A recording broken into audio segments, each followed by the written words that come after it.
There I am. Welcome to the Tip Report with me, your guest presenter, Jim Dowson. I'm just trying to figure out where I am in this. I'm trying to see myself here. Is that it? There we are. Good morning. Everybody's there. Yes. Yes, I can see it. Right, that's excellent. Good. Nice. She's all panic. I don't need to have a tie on. Excuse my hideous dress, but we're very stressed here, getting everyone ready. We've got the minibus. That's okay. I've just been told there before I come on here that Peter is still stranded in Budapest with some technical issues because Britain's no longer in the EU. So you've got to have some kind of ETA thing that, I don't know. But Dublin is. So anyway, we'll get it sorted. Don't worry about it. But some people are here already. Mitch and Sherry's here, obviously. But obviously, there's another guy here. Who's the guy's here? Scott Phillips is here. He came 2 days early. Not entirely sure why, but he's here. Not here in this room, but he's in the country. So yeah, they're gathering. Who's in the room? Mr. and Mrs. Bott should be here. Mr. and Mrs. Bott should be here as well. So there's a few coming. 10 people being knighted this time. 10 people. So it's quite a good number. I really look untidy, don't I? I'm so ashamed. But anyway, it's been so busy here. John Gobasaki, how you doing? And certainly we'll light a candle for your boy. Remember that, John. Roger Madison, good day. How are you, sir? Nice to see you. Thank you very much. R. Clements, how you doing? Anthony H., how are you? Kelly G., good evening to you, sister. Christopher Strid, yes. Hugh de Castella, how you doing? Nice to see you, brother. And Mitch Cameron, oh yes, he's here. Mitch and Sherry have been polishing all the brass and they've done a tremendous job of it. Tremendous job. I'll show you the helmet. See when I see the helmet on, I'll show you but the nice job they've done on the helmet. Done all the candlesticks. Oh yes. It's looking wonderful. They've done very, very well. So there we are. Look at that. Look how shiny that is now. Look at the gleam on it. Some of it doesn't polish because it's coated stuff, but look at that. Hold on, that's going to move over there a bit. They're no centered. Move them over there a wee bit. That's better. Get them over there. That's it. And it's final in its glory. We don't wear these, obviously. It's just a joke, that helmet. Can't remember even where I got it. It's a strange thing. Anyway, nice to see you. So let's have a word of the scripture here. I'm in the Psalms. I'm in Psalm 8, verse 1. Hear ye the Lord. O Lord, how long? I'll start again. O Lord, our Lord, how excellent is thy name in all the earth, who has set thy glory above the heavens.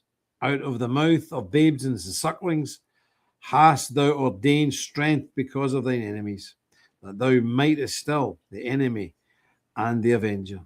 When I consider thy heavens, the work of thy fingers, the moon and the stars which thou hast ordained, what is a man that thou art mindful of him, and the son of man that thou visiteth him? For thou hast made him a little lower than the angels, and hast crowned him with glory and honor. Amen. And we know the Lord will bless this public reading of his infallible, inspired, and inerrant word. And the people of God said, Amen. Amen indeed. Right, what have we got today? God bless you all. Nice to see you. Yeah, we're just created as just a little lower than the angels. Isn't that amazing? Isn't that incredible when you think about it? So there we are. It's very good. Very good indeed. So, yeah. So it's a bit of a rush show today because I didn't have much time to prepare for it, especially with the Peter situation. So there's a few things I want to show you. There's a big case going on here at the moment in Britain. I think I've got the picture. I think I never uploaded the picture. When I'll upload the picture first. I want to show you this. It's very important. When I'll get this picture for you.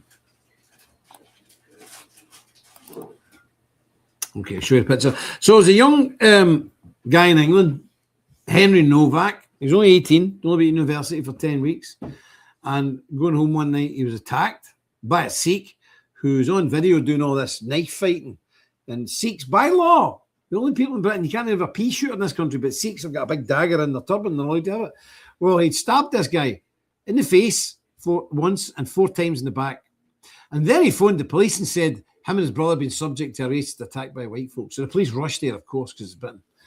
And they arrested the guy who'd been stabbed in the face and in the back 4 times as a racist. Arrested him. And the guy died, just like George Floyd saying, I can't breathe. And the police said, nah, we don't think you've been stabbed. Handcuffed him, and the boy died on the pavement. 18 years old. And his killer is a Sikh. This is the wonderful Sikhs, as Tommy Robinson tells us. Why don't we bring the Sikhs to Britain? They're wonderful. Oh, really? So a Sikh killed him. He's been given 21 years in jail, which is nowhere near enough, in my opinion. Here we are. Here is the Sikh murderer and Henry Nowak, the victim. There's a wee picture there. There we go. Young boy with his whole life ahead of him, murdered by a Sikh, because they all carried knives. They're allowed to carry knives by law. Yeah, if I get caught with a 2-inch blade in this country, I go to jail. This is what we're living with. But the police have been forced to release body cam footage of the event. So this is a bit upsetting. But I'm going to show you. And this is the response, because our police are taught to respond to race things much, much quicker than they respond to violent crime and anything else. And if it's a violent crime of white people attacking coloured people, then they're there in a flash. And they've got a mindset. This guy's been stabbed in the face, stabbed in the back 4 times, and the police still handcuff him and arrest him as a racist. Can you believe this? We'll have a look.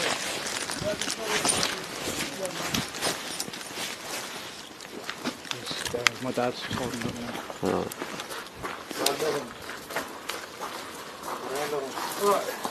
He keeps dropping side to side, so I'm just trying to keep him set up. Alright. He's got a mouthful of blood, I don't want him. I can't breathe. He was on the bin on the other side of this gate. He's jumped over these fences and stuff like that. Here. And he's up Move here. away, mate. He's obviously, he's fallen Right. from there and he slipped from there. There's other shoes left over there, mate. What's your name, mate? Huh? Has anyone been hurt other than him? Yeah, me. He's grabbed my brother, he's took my turban off, started grabbing my head. Are you injured? Yeah, I've got swollen eye, little bruises. Alright, just step back a little bit for me. Someone flag these down. Got this stabbed. Right, let's get you out of there, shall we? I was in bed asleep. Whenever we just find out there, look, someone's attacked me. I can't breathe. Grab his other arm. So I've just gone running behind the little on St Denny's Road. Come running around the corner. What's happened to you, alright? Been stabbed. You've been stabbed? Whereabouts? Don't think you have, mate. Look, that's what. And then I'm like, you've got nothing. I'm going to keep you up. Keep you up. Hand? I can't breathe. Put the hand in the cuff, mate. This is like can't breathe. times this has happened to us. We've been walking, we parked literally multiple times we've had people racist 90 foot. and nothing happened.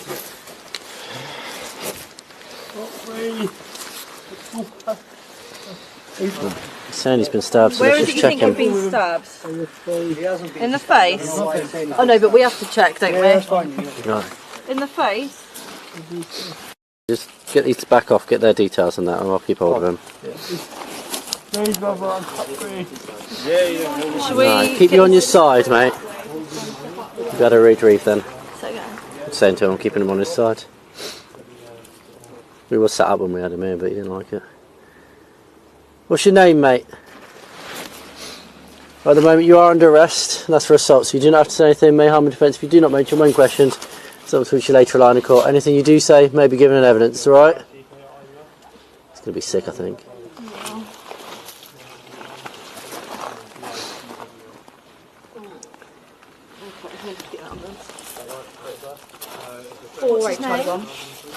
I just want you to call it. Yeah, we've got this male, he's just- been beat up. Are we able to get an ambulance, please? His pupils aren't even reacting. Yeah. So there you go, the cops turn up. That guy who was complaining was the brother of the assailant. So him and his brother murdered this guy. The cops automatically, without asking questions, without finding out, without examining the guy, saying I've been stabbed. Once in the face, 4 in the back, they immediately put him in cuffs. Immediately. That is where we are in this country right now, because it's a policy within the police from the very highest that these race incidents take priority over everything. So if you get, this is a true story. You can get in a shop in Britain and steal 250 quid worth of goods, and the police won't say, no, we're not coming, we're not interested. But if you put up a hurty tweet, hurty words, or retweet a tweet, you don't even put it up, you just retweet a hurty tweet, the police will come to your door. 12,000 people last year, 1,000 a month were arrested in Britain for social media posts. Can you believe this? That's what's going on in this country. And it's causing uproar. But I think this could be the catalyst. This will be the catalyst for people really getting up on their hind legs here. His name was Henry Novak, and I have said, let the battle cry. Let the battle cry of the British youth be, remember Henry Novak. Just like remember the Alamo, or remember the Boyne, or no surrender, whatever battle cry a group of people have had in history when they start to prepare for battle. Our battle cry should be, remember Henry Novak. Very important. So we'll see what comes here. But you've not heard the last date yet. Yep, the police in America, they support the fascist Antifa. Of course they do. They do it here. They've been supporting Antifa for years. It's absolutely ridiculous. But there we are. That's what's going on. That's what's going on. So the other day in Northern Ireland, they unveiled a new wall mural in one of the ghettos, and people are going mad about it. It's a new evil is rising, and it's about Islam. Get Islam out of this country. This is here. And people don't understand how you can get away with it. Well, we don't get away with it here. The police don't like it, but we just do it anyway. You know, people have this attitude that, well, you can't go and do something because you might get into trouble with the police, and they don't do it. Well, sometimes you just got to get into trouble. This is the way it is. But you've got to risk it at least. Nothing's going to change if you just take it and say nothing. And here we are quite au fait of doing what we need to do, and to hell with what the authorities say, because there's many laws that are unjust. Many laws that are unjust, and they must be withstood. Gandhi was a great proponent of that, testing these things out and you're going to cope. And somebody said to me the other day, outside the front of the chapter house, we've got a Dixie flag flying. And somebody said, I think that's illegal. I said, well, just Google it. And it says here in Northern Ireland, while not strictly illegal, you can be done under terroristic acts. How can something be not strictly illegal and still be a terrorist act? What are you talking about? So, of course, I put the flag up and said, let's test it. Let's hope the police do come. The police come and tell me to take it down, because I won't. And I'll be arrested. Well, that's fine. I'll go to court and we'll get it sorted out there, because this is nonsense. Something cannot be slightly legal or slightly illegal. It's either legal or it's not. But this nonsense, it's not illegal, but you could still be charged with flying it. Well, we'll see, because I've got the Dixie flag flying and it won't be coming down. I can tell you that. Right. But this is the mural they've just done in Belfast here last weekend. Have a look. Right, okay.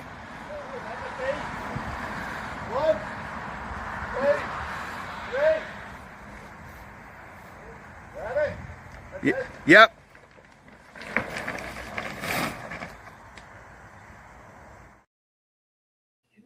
They should have zoomed in. It says Islam, a new evil is rising. It's about Islam. And it's causing all sorts of bothers you can imagine. But this is the way it is. This is the way it is. People got to do what they've got to do. But this country really is beginning to heat up. I mean, the other day there was 1 million people in the streets because Arsenal, the football team from North London, Arsenal FC won the Championship Cup. Big deal. The whole team's black Africans. But a couple of days before that, they were playing in the European Cup final. They get beat by Paris Saint-Germain. Bit disappointing, but there was no problems.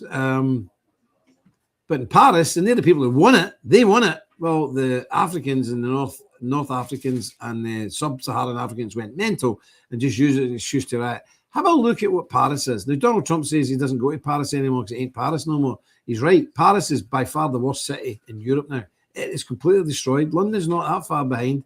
Rome is not that far behind. Well, Brussels is probably even worse than Paris, but Brussels is small. This is Paris. This is Paris after their main football team won. They won the cup. Goodness knows what they'd done if they'd have lost. Dread to think. Have a look.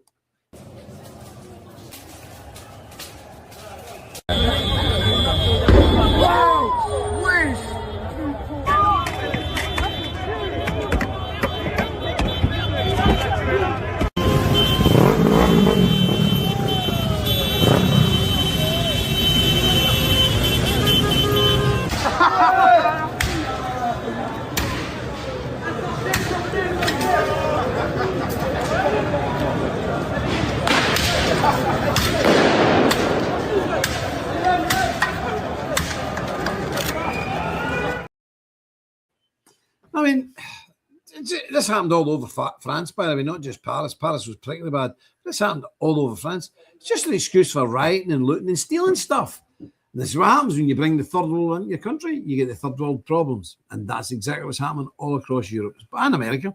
It's crazy, isn't it? Now, I seen some the other day that I looked at and I thought, that's crazy. It's a man and his wife. She's pregnant. I don't know what trouble they're in at the airport. I've no idea. But anyway, the police were trying to arrest the guy, whatever. And they absolutely brutally manhandled a pregnant woman, threw her to the floor, and the husband went mental and started fighting with the cops. But I mean, I don't know how this situation would resolve itself, but I think I would have probably done the same, because there's no excuse for this level of brutality on a woman, let alone a pregnant woman. So what would you have done in this situation? This is you're being arrested and your wife's there and the police do this to your wife. Just have a look at this for a minute.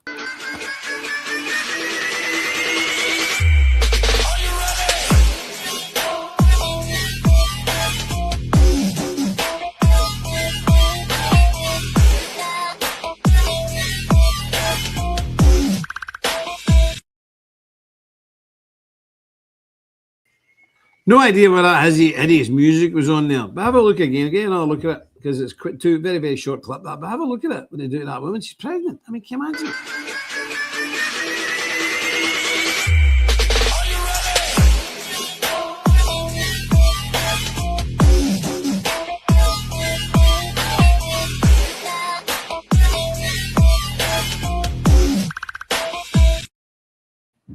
He's a big guy as well, isn't he? He wasn't happy. But I mean, I just think this type of behaviour is completely outrageous. Totally outrageous, totally uncalled for, no need for it whatsoever. But there we go. This is what we're up against. So, you know, I really don't know. I despair at what's going on in this world at the moment. I despair.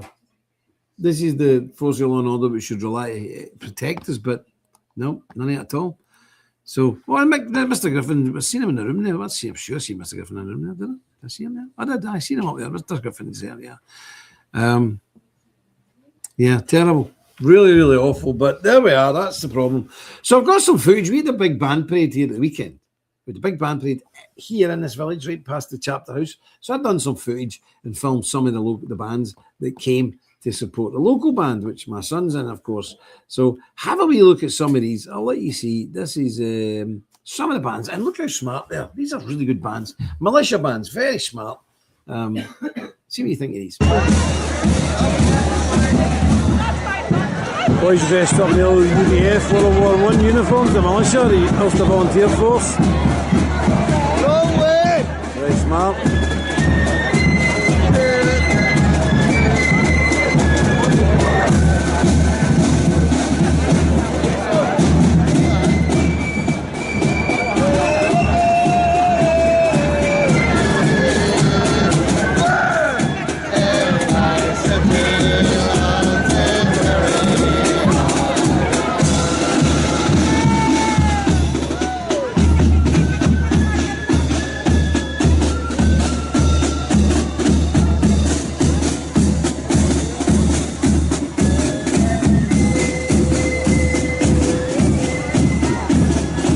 Here's another one coming.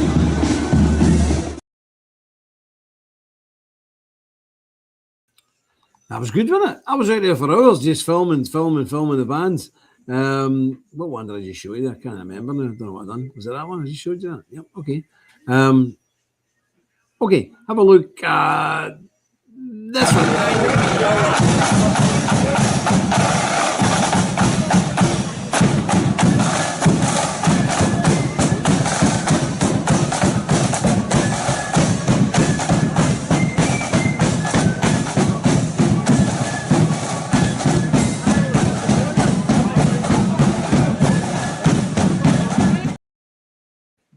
Some of the boys are not got uniforms on because this time of year a lot of people are getting new uniforms made, so they're waiting on new uniforms come in order to for the marching season. So some of them don't have uniforms yet, so they just wear their civvies and come. Now, what the idea of these band parades are? People say these are orange parades. They're not. They're band parades. This is bands who they all support each other.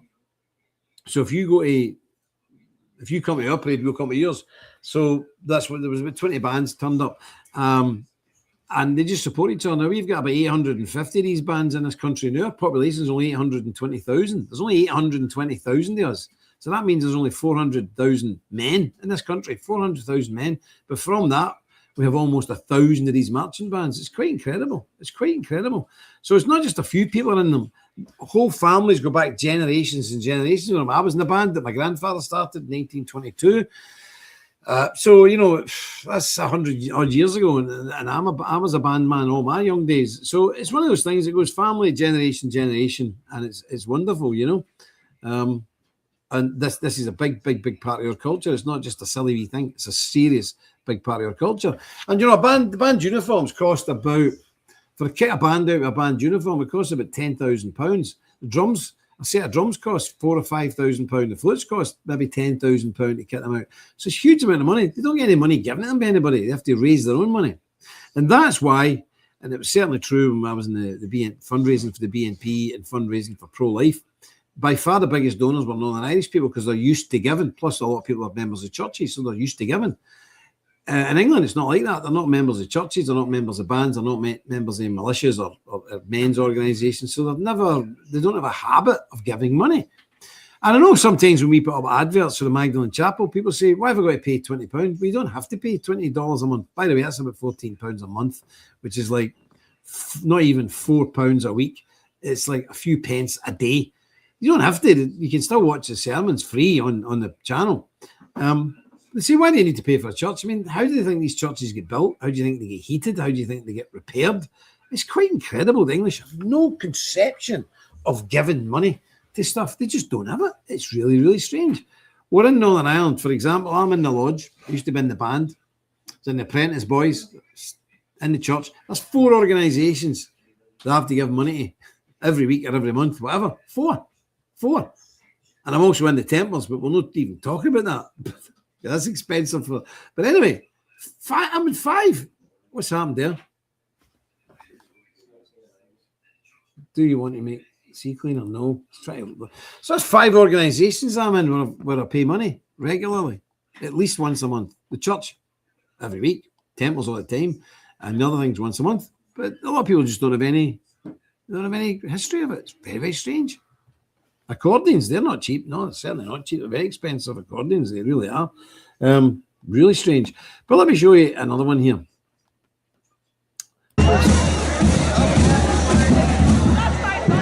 Boys dressed up in the old UDF World War I uniforms, the militia, the Ulster Volunteer Force. No way! Very smart.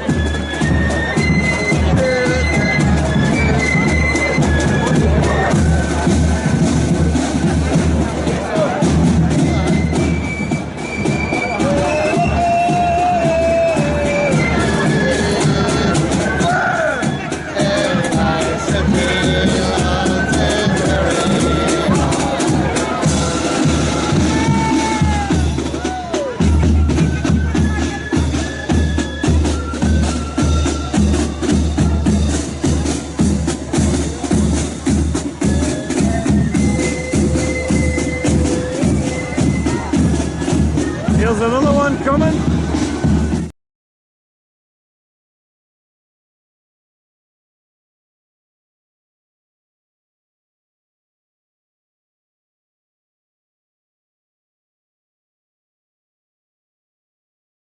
Today we have a rare chance to speak with a Knight Templar. Tell us, what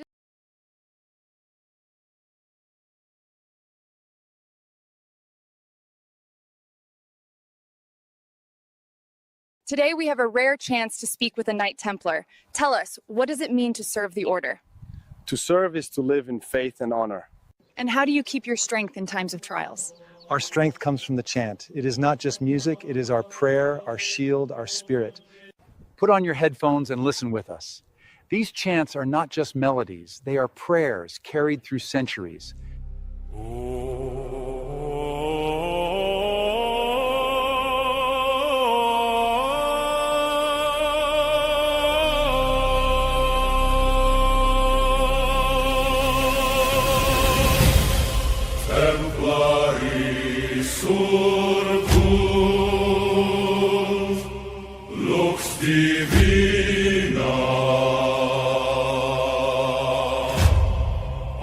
Crucem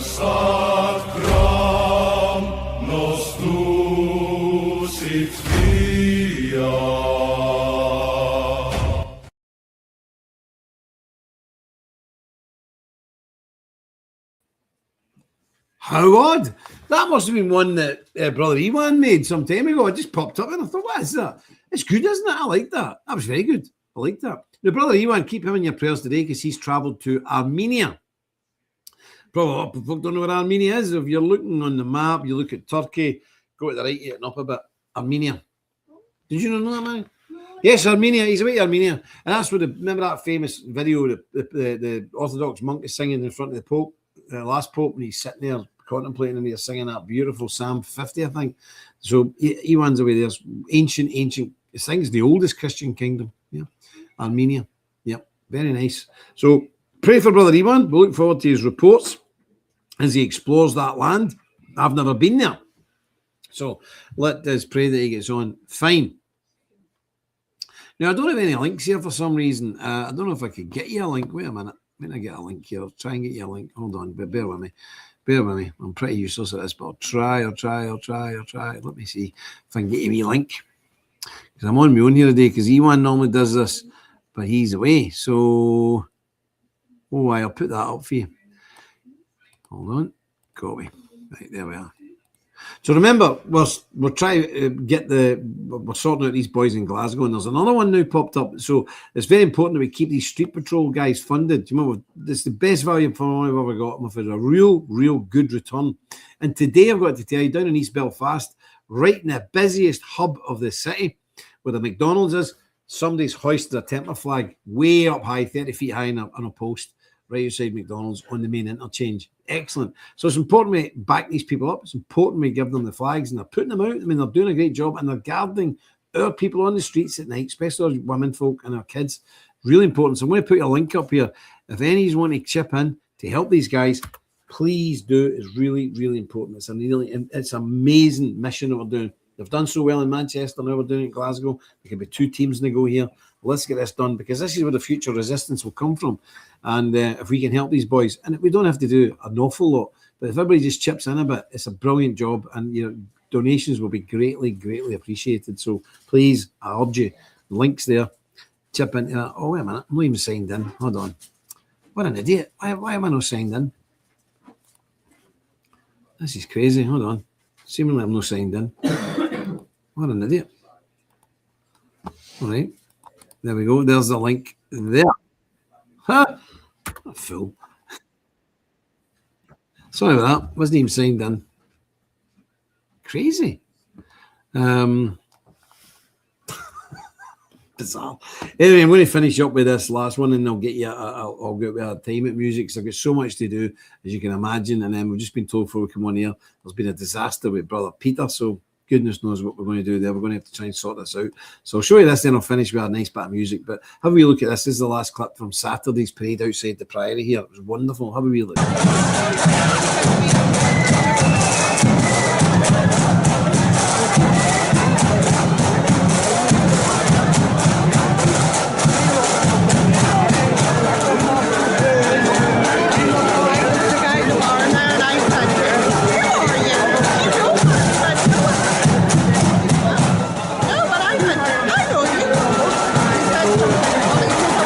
Could be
Now, you may remember at Christmas time there, the young local boy here tragically died in a freak accident on a farm.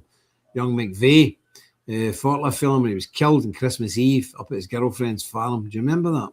Well, that was his brother. That was his younger brother on the bass drum, on the big drum. That was his brother. What's his name? Ethan. Ethan. That was Ethan on the bass drum. That was his brother. Tragically lost his life in a freak accident Christmas Eve up at his girlfriend's farm.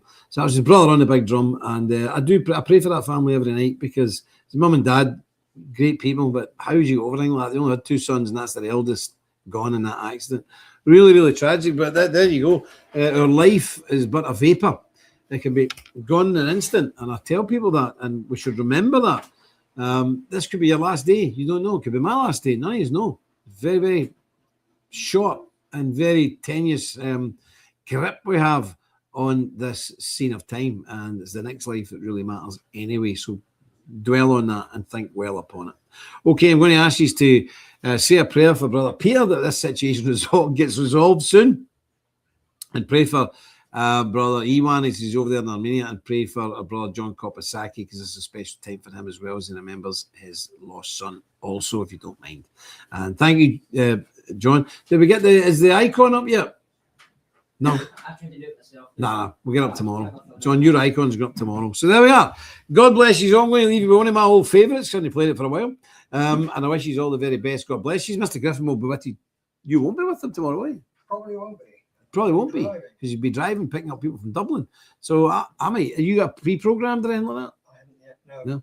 If he hasn't got a pre-programmed, I'll probably jump on and do the show, okay?